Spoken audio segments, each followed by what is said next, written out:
In his inaugural address yesterday, President Obama proclaimed an end to the, quote, petty grievances that have for too long strangled our politics. And today, what's he dealing with?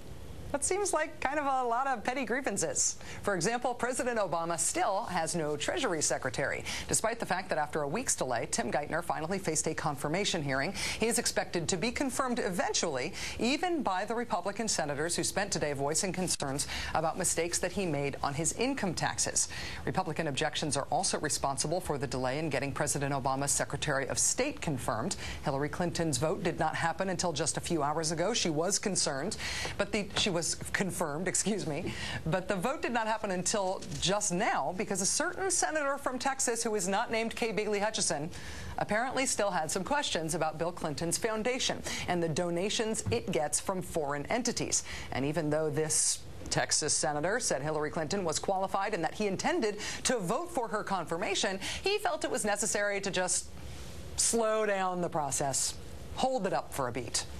Now, principled opposition to any nominee is not a bad thing. That's democracy. If you don't think somebody is the right person for the job, you don't think they're qualified, you don't vote for them.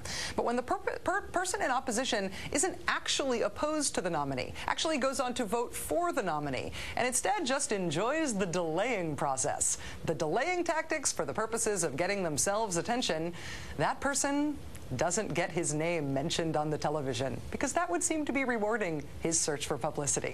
Finally, that same nameless GOP senator is also responsible for the holdup of another important member of President Obama's team, Attorney General designate Eric Holder.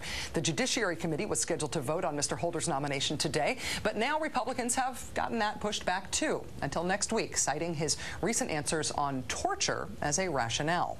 Those are three vitally important cabinet nominees delayed by senators who appear to plan on ending up voting to confirm these nominees anyway, at least for the most part. Well, the power of one individual senator to take a stand, be it in a filibuster or a confirmation hearing, is one of the great things about our system of government, in my opinion. Individual senators who hold up important confirmation hearings for no other apparent reason than to hold up confirmation hearings just for the sake of the delay, that seems sort of petty, which means that, once again, I need somebody to talk me down. Joining us now, that is Senator Sherrod Brown, the Ohio Democrat. He serves on the Senate Banking, Housing, and Urban Affairs Committee. Senator Brown, it is very nice to see you. Thanks for coming in. Great to see you in person. Thank you, Rachel. So we expected that Tim Geithner would be confirmed by now. This has already been delayed and sort of delayed again. Is he ultimately going to get confirmed, and what do you make of the holdup? He's going to get confirmed. The yet unnamed Texas senator, not Kay Bailey Hutchison, also happens to be the head of the Republican Senate Campaign Committee. I think that's worth noting. And he didn't even vote against Hillary, as you said, although he spoke against it and spoke about it and put a hold on her. The delays have been short so far, but we have a huge amount of work to do to create jobs. I mean, that's this whole point of the stimulus package and what we're doing. I give them the benefit of the doubt, though. I think we start that way.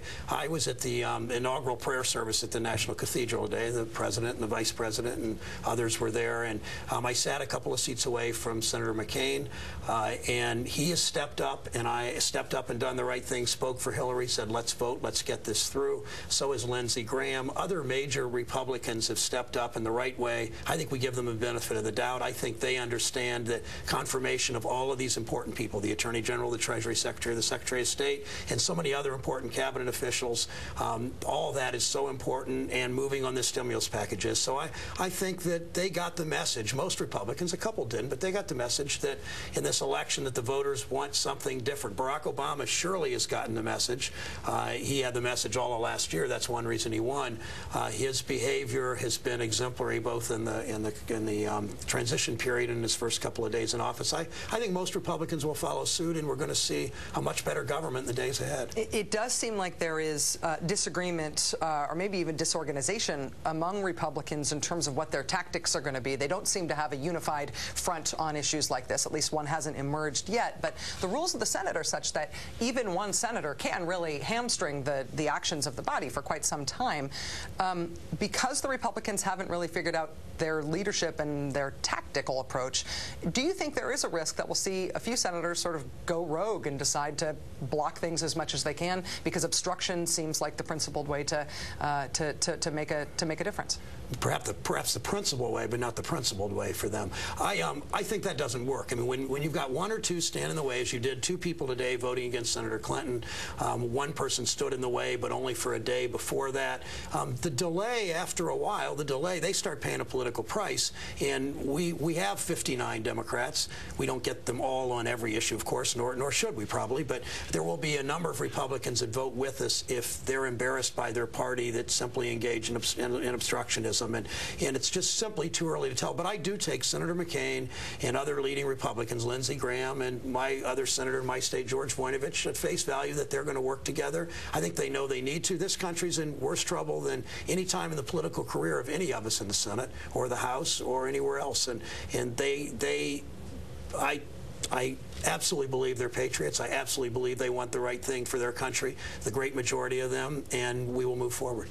You're sort of talking me down. Sort of. It's never an easy thing. We're about out of time. And just one last quick question on the bailout. Do you think the rest of the bailout money, the TARP money, is going to be administered in a substantially different way than the first half of it was? Totally different. First, money goes for housing, money goes for autos, because that's the most important single industry, not just in my state, but in the country, and it's important for national defense. And the money that goes for financial institutions won't be used for banks to buy other banks, won't be used for dividends and executive compensation and all that. Barack Obama looks at this very differently from Secretary of the Treasury Paulson did and George Bush did.